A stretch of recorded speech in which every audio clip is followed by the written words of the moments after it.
Maraming gamit ang mga kawayan o bamboo pero alam nyo ba na pwede rin daw itong alternatibong energy source?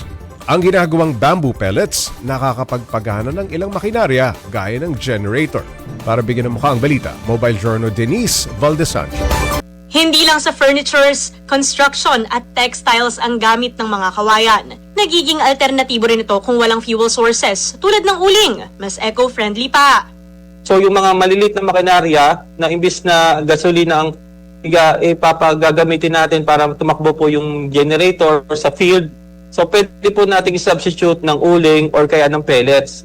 So limited lang po ang paggamit ng uling. So kung sa kawayan po, ma-ensure natin na propagation po nito ay madami. Pinupulbos ang mga kawayan para maging pellets. Yan naman ang ikakarga sa tinatawag na gasifier para mapatakbo ang generators na gamit ng agricultural machineries. So may mga specific steps po dyan para nating smaller by portion mapalit natin yung ating material hanggang maging powder. So ang lalabas po sa kanya yung typical na cylindrical type na material o yung makikita natin sa feed pellets ng mga typical na hayop. Wala raw talagang sayang at matatapon dahil lahat ng bahagi ng kawayan magagamit. Target nila ang MSMEs at rural communities. Hinihikayat din nila ang ibang private sectors na nais mag-develop ng bamboo pellets. Gusto po natin silang makaramdam ng ginhawa. Naisip po natin na pag nabigyan po natin ng kuryente, yung mga communities na po yun, so malaking ginawa po sa kanila. Tunay na sagana ang Pilipinas sa likas na yaman. Kaya gamitin ito ng tama at pakaingatan. Mga kapatid, Mobile Journal Denise Valdesancho po hatid ang mukha ng balita. Pag-usapan pa natin ang bamboo pellets kasama si Mobile Journal Denise Valdesancho. Denise, gaano na ba katagal ginagamit itong bamboo pellets? Paps, itong initiative na to, medyo early stages pa lang. Pero matagal nang hinihikayat kasi ng DOST na gumamit ng bamboo, no, para sa iba't ibang types ng businesses. Paps, dahil napakaraming ang gamit nito at according to Dr. Ryan nga, napaka-easy niya to propagate, napakadali nitong patubuin. At bukod dyan, bakit hindi natin gamitin maging yung retaso nitong mga kawayan para totally zero waste tayo. Kaya inilunsad nila tong yung retaso ng kawayan bilang alternative source of fuel by making it into a pellet. So ipapowderize siya hanggang sa maging pellets siya, no? Yung parang mga pinapakain sa mga manok. Pero this time, ito ay gagamitin mo as energy source compared to yung mga ginagamit nating mga uling, Paps. Oo, sa report mo, Denise, pwede rin gamitin ito, ubra sa generator, no?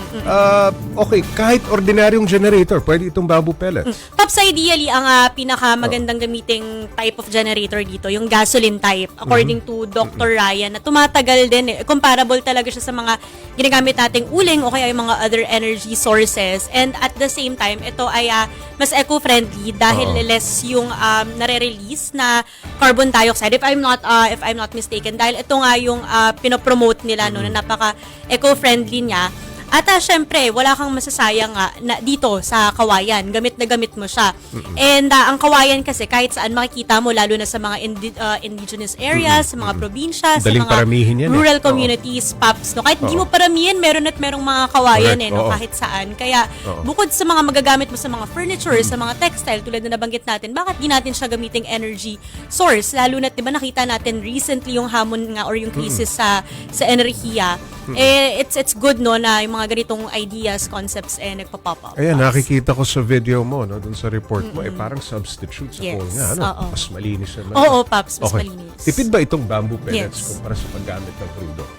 Well, in comparison, not just to crudo or other energy or fuel sources, ang nasubukan nila, no, Paps, sa Kalan de Uling, nagamit nila yon pang sinaing na tumagal for almost or more than an hour, tas ang gamit lang nila 500 grams of these pellets. Kaya it's not bad, and at the same time, no, pwede siyang yun, gawing business ng mga MSMEs. Pwede rin siyang right now ang isinusulong nila, Paps, gamitin nga sa mga IP na hirap sa kuryente. Correct. So kung by the help of DENR also, Paps J, na mag-propagate ng mga kawayan, gamitin ito as a fuel source also. So, it's gonna reach out not just MSMEs, but the rural communities, mga walang kuryente.